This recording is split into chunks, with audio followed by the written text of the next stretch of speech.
Welcome. Here we are. We're learning Kuntres Bikkur Chicago, touching the city's soul. And Baruch Hashem, we are going through the first maamer. This book is an incredible treasure, and I'm so glad that it was published. We're on page 75. I want to scoop back a little bit, so maybe we'll start by 74, but we are on page 75. I also wanted to start today's class with the Hayomim because I think it's very relevant to what we're learning. And also, you'll see. Okay, so today, at least when we're recording this, it is Tuesday, the 24th of Sivan. And today's Hayomim says, I'm going to read it in English. You ask, what does your spiritual bond with me, your hiskashrus, consist of, since I do not know you by face? So I want to take a moment to read the footnote over here. So the footnote says, once, not long after accepting the mantle of leadership after becoming the Rebbe narrated the above exchange, and at this point, after the words, since I do not know you by face, he interpolated, he thinks that because he doesn't see the Rebbe Rayatz, that the Rebbe Rayatz doesn't see him, which is so powerful, especially in our day and age, in our generation. Sometimes we may feel that just because we don't see the Rebbe, that the Rebbe doesn't see us. So let's continue what the actual Hayomim continues on with. True connection is attained by Torah study. When you study my maamer of Chassidus, read the sichas, associate with my friends, the members of the Chassidic Brotherhood and the Tmimim, in their studies and in their farbringings, and fulfill my request by reciting Tehillim. And as part of the schedule of Chitas, the daily reading of Chumash Tehillim Tanya, instituted in stages by the Rebbe Rayatz, and maintaining a regular study schedule. This is what constitutes hiskashrus. So I feel like this is very appropriate, because right now we are trying to connect in such a way, and we are, as you'll see, because the maamer does continue on to this whole concept of hiskashrus.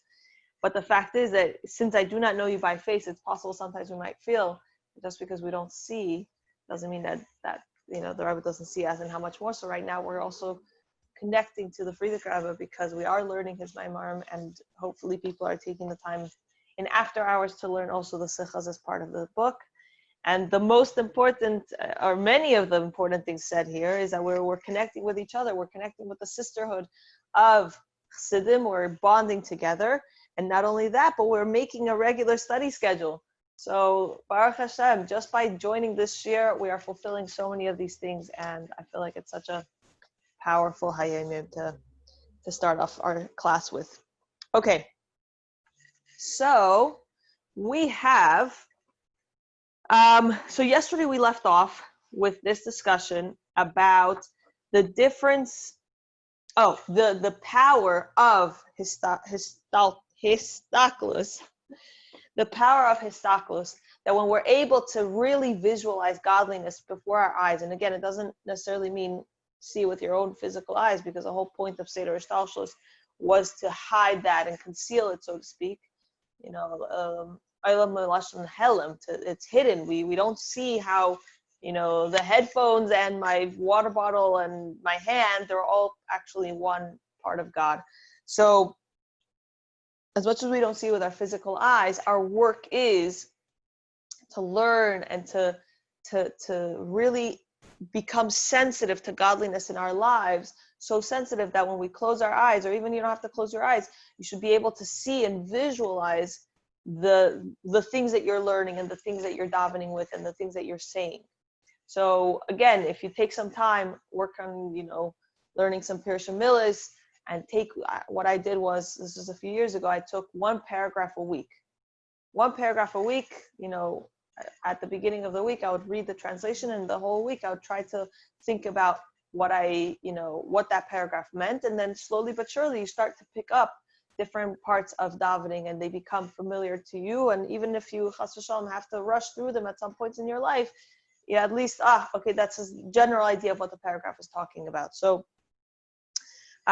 so just, having learning and trying to connect with what you're learning and what you are davening with in such a way that's like a stakos. You're able to see it.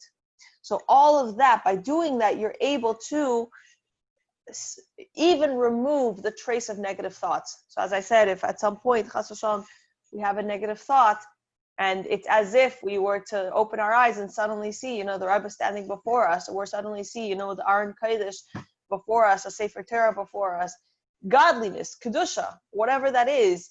A story yesterday, we had a bit of a farbrengen after the shir with one of the questions about this story that I shared, of the Mendel Futterfass, of, I just blanked out, of, oh my gosh, I'm just blanking out on the name, but the chassid of the Alter Rebbe, Munkish, Reb Shmuel Munkish, and the whole story with, the meat delicacies, and he realized that so many people were so thirsting for it, and something about it didn't seem like it was, it was okay. And then, once he chucked it in the bin, or he chucked it in a bucket of soap or whatever, and completely destroyed the dish, suddenly somebody came running in and said, no, that dish wasn't even kosher to begin with. So, and then they asked him, how is it possible that you knew such a thing? And he said, ever since I was preparing for my Yechidus with the Rebbe, I decided I'm not going to let my taivas just like carry me away. And the fact that I saw that I had a taiva for this meat dish, and I saw how many people around the room had a taiva for this meat dish, that there was a possibility that something was not right about this meat dish. And so therefore we realized that it wasn't kosher and it was klipa, and the Yetzer Hara kept trying to push all these people to eat it. So again, it's a sensitivity that we can get, and by knowing the story and by thinking about it throughout our day, we can be aware that sometimes we have this taiva for something, and maybe it's a possibility that this taiva is not coming from a good place. Maybe it's coming from a not so good place, and we're able to be aware of it. So again, if you have a story, if you have a maamer, if you have even just a concept in the maamer, not the full maamer, but even just a concept in the maamer that really resonates with you, a part of davening that really resonates with you, that you can carry it along. And chas v'shalom, at some point, if there's a negative thought that comes and creeps in, you say, I need to think about this thing. And it's as if you're opening your eyes, and right before you is the Sefer Torah. You're opening your eyes, and right before you is, the Rebbe. So again, that's kind of what we started with. And one of the things we said here was also that the difference between intellectual understanding, just listening to my shir, for example, or listening to any shir, or just reading something, very, very superficially, and just skimming through it, for example, it just remains an intellectual understanding. If it does, then at least it's an intellectual understanding, and that is as powerful, so to speak, as hearing. As I said yesterday, especially now these days, and here in Crown Heights, we have a nightly guessing game. I don't know whoever heard it last night. It was on till crazy hours in the night. But the nightly guessing game, is that fireworks or is that the gunshots? So when I hear it, I don't have the clarity. But if I were to see, the shoo, and then the opening up of the fireworks, so then I see it. I have that definitiveness. But if just hearing it, it's possible one sounds similar to the other. So too here, when we just learn something and it stays in the intellectual, it's as if you've heard it. But if you learn something and you take it and you really, really contemplate on it, and let's say you could bring it out with a friend, you could tell it to somebody, you could, relearn it a few times. By doing that, you're actually bonding and connecting with the concept so well and so much that hopefully you'll be able to, hopefully you'll be able to see it with your mind's eye. And it's a very, very powerful thing that could even remove negative thoughts. So we also spoke about the difference between the first paragraph of Shema and the second paragraph of Shema, which shows that if you really pay attention to the wording in the Shema, the first paragraph of Shema talks about when the Yidden have this me'aydecha, we have this full-on power strength, as we spoke about in previous Maimarim, that like me'aydecha also comes with this concept that going above and beyond your limitations to do the will of Hashem. You're pushing, today I'm sure it's hard to get up sometimes, and it's hard to many of us, I'm sure, had a hard time, like, but you did. You pushed through, you went past your limitations, and you joined this year, and now here we are sitting together learning Chassidus together. So the first part of Shema is this whole concept of B'chol me'adecha, with all your might, and you push and you go, and you're doing the will of Hashem with everything, giving it your all. And because of that, we get a bracha, so to speak, as it says here, the fulfillment of the prophecy, strangers will arise and pasture your flocks, which means, somebody else will take care of my parnasa, so to speak, and I will sit here and I'll enjoy some Torah learning, and through doing this, through pushing so hard to in our avodas Hashem and giving it our all, we also get brachas. And the second paragraph of Shema, and I hope everyone takes a moment. They did it yesterday. Take a moment to really read, even just in English. Read through the first paragraph and the second paragraph. So the second paragraph of the Shema, it's not that the Yidden are chas v'shalom not doing what Hashem wants for them, but they're not pushing themselves. It became by rote. I get up and I daven, or I do this and I say, but I wash my hands. But it's not alive. It's not alive in you. So that's where we left off. So I'm going to start on the top of page 75, on the top of page 75 with the reason, okay? So now we're going to explain this whole reason why there's a difference between the two paragraphs of Shema. The reason for the difference is that the first section of the Shema includes the pasuk, and you shall love the Lord your God with all your heart and with all your soul and with all your might, right? So we said it includes the word me'adecha. The second section speaks of loving Hashem with all your heart and with all your soul, but it does not state with all your might. Me'aid, might, has the same letters, mem, aleph, dalid, as Adam. And as we spoke about earlier, Adam, Zera Adam, it's a whole other level. Aleph, dalid, mem, referring to the souls called Zera Adam, which are the souls that come from the source of their neshama is in the world of Atzilus. Zera Behema are the souls of the neshama are within the other worlds. But Zera Adam, B'chol me'adecha, comes from the words from the same. It has the same letters. Okay, it refers to these people who have achieved awareness of godliness as if they actually see it. Such a state of consciousness is referred to as doing the will of Hashem, because as a result of this elevated level of consciousness of the divine presence, referred to as seeing, bonding with godliness as if they see. They achieve the state of I desire nothing besides you. So, right, we spoke about even in previous Maimarim, this story of how the Alter Rebbe used to say, I don't want your Gan Eden, I don't want your Olam Haba, I just want you yourself. And in previous Maimarim that we learned, you can go to our YouTube channel and learn it with us. But in previous Maimarim, we analyzed that whole story, and we explained that the Rebbe, the Tzemach Tzedek, used to explain that as a mashal to explain this whole concept is, imagine we take a nice trip to see the king, the czar, the president, the whatever, and we get, we're walking right through, I guess, for lack of a better example, walking right through the White House. And as we're walking, we're about to have this personal, one-on-one meeting with the president.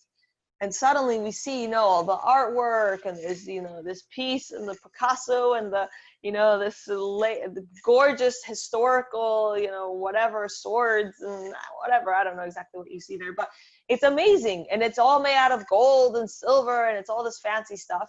And suddenly we kind of get stuck in the side rooms. We get stuck, one by one, we lose people from our group, suddenly getting stuck.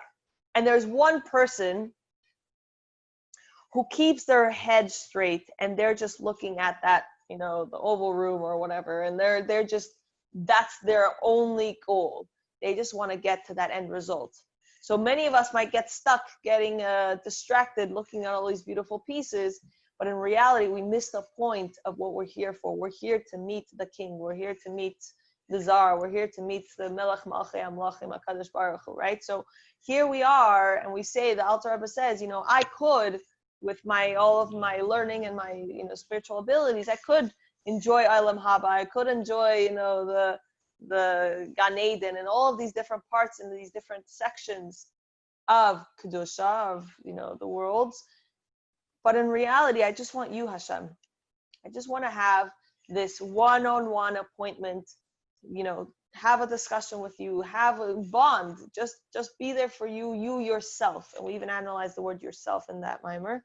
So here we are, we're saying that by having the sensitivity, by really giving it our all, by going b'chol me'edecha and really pushing ourselves with all of our might to really connect to Hashem himself, we're able to see Kedusha with our mind's eye. We're able to see godliness with our mind's eye. And by doing that, we are able to achieve a state where I desire nothing besides you. We don't get stuck, with our troubles and our worries of this galus. We don't get stuck with our, issues with, I don't know, whether it's parnasa or shalom bayis or whatever. We live a tefach hecher. We live a tefach. We live in a higher perspective. We don't get stuck in the mud and the grind of galus. We live with this mindset that we're the famous quote by Tzvi Freeman, Rabbi Tzvi Freeman, be within but stay above. So yes, we have to do our dirt betachtanim. We have to live here with our mind and with our mind's eye and with our mindset. We're able to stay above. We're able to think about what's the godly perspective. What are, put on your Hashem glasses. What's the Hashem's perspective on this situation in our lives?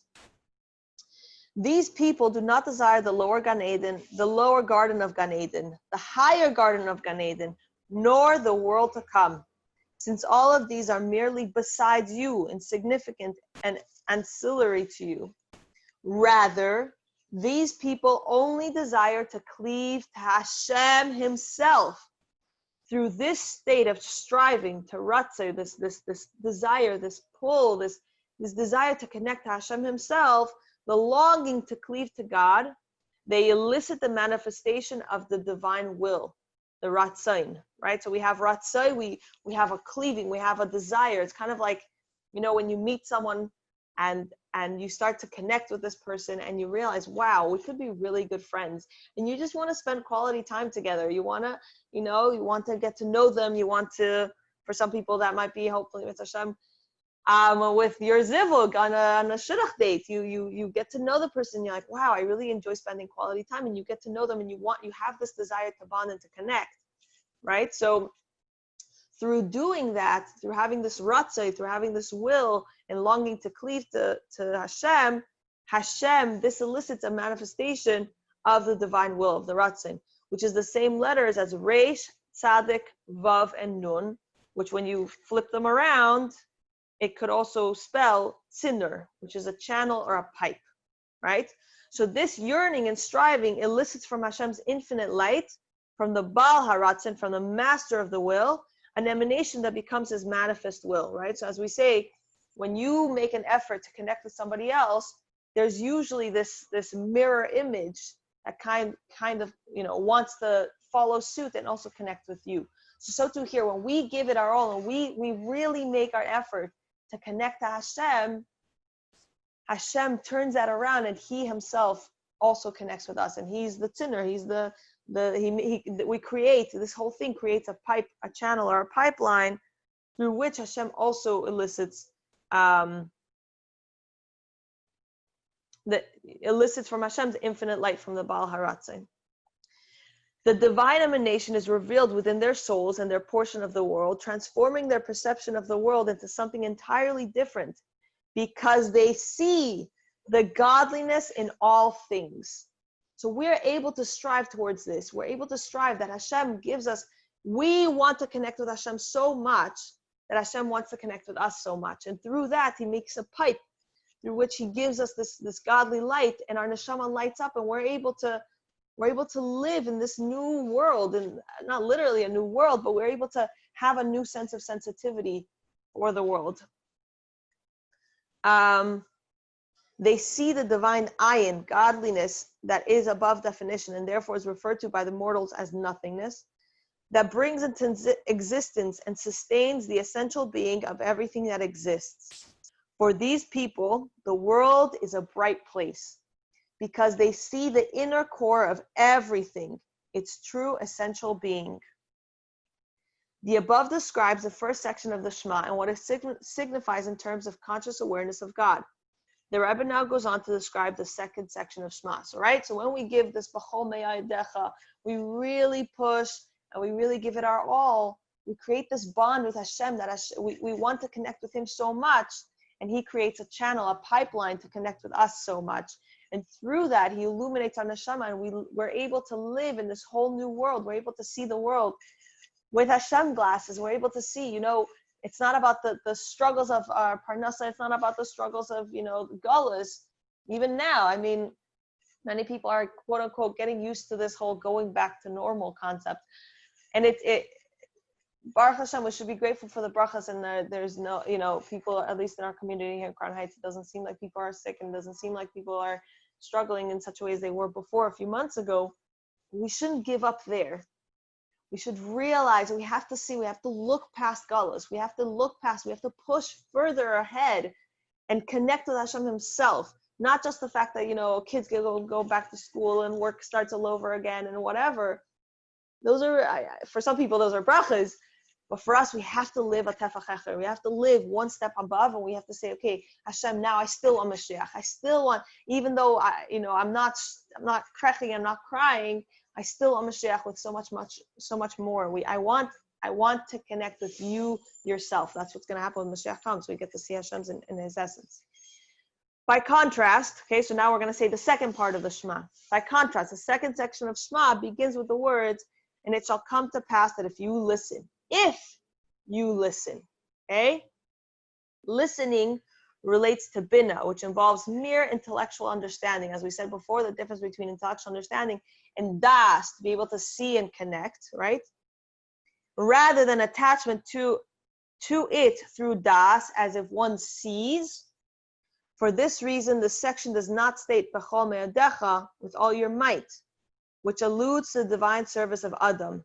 Rather, it only states b'chol levavchem u'b'chol nafshechem, with all your heart and with all your soul, alluding to the divine service of Zera Behema, souls of the world of Bria, and so on. Right? So what did we finish off with? The difference between the two is, the first one we have b'chol me'adecha, which means we push ourselves with all of our might, with everything, and through that we're able to get the sensitivity. B'chol me'adecha, me'aid, the same letters as Adam, so we get to have the same sensitivity as Zera Adam, to be able to see godliness with our mind's eye, to be able to really connect.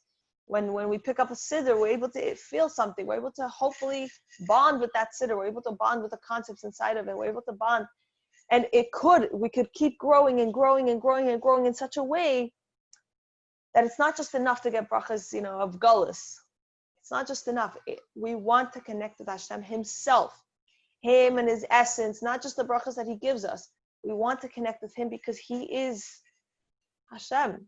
He is, the one and only HaKadosh Baruch Hu. And we want to not just, get stopped at all these different beautiful things that we might see in the palace. We want to go straight to the King Himself. We want to have a yichidus with the King Himself. We want to have a bonding relationship with Him.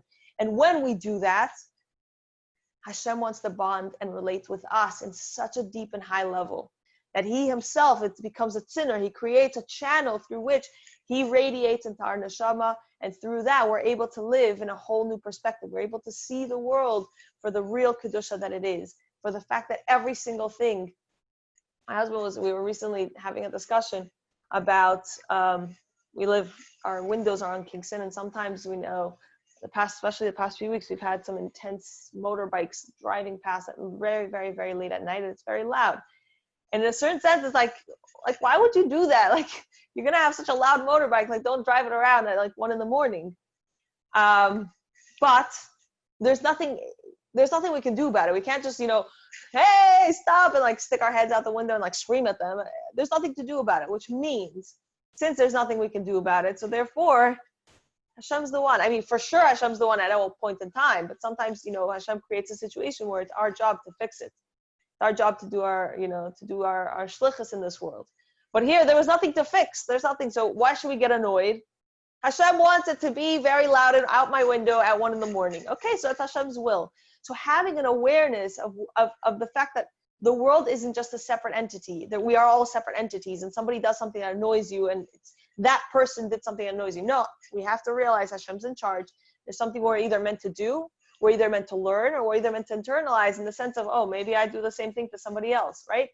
There's so many of these concepts about Hashgacha Pratis that we can learn to live with a mindset of awareness of Hashem. We can learn to live with our Hashem glasses. And through that, we're able to really connect, and Hashem's able to give us even more brachas and even more revealed clarity about what's up and down in this world. Especially right now, a lot of things are very confusing. So what's up and down in this world, we need Hashem to do that. And through that, by us connecting to Him, He will connect to us and He will give us that type of clarity. And if we don't make that effort, so we'll be as if we're listening. It'll be an intellectual understanding, and Baruch Hashem, that's also beautiful. But it doesn't have the same power as really having das, as having that bond and connection and relationship with Hashem in such a way. So Metz Hashem, tomorrow we will continue on page 78, Ais Vav, and I can't wait to see you guys. Metz Hashem.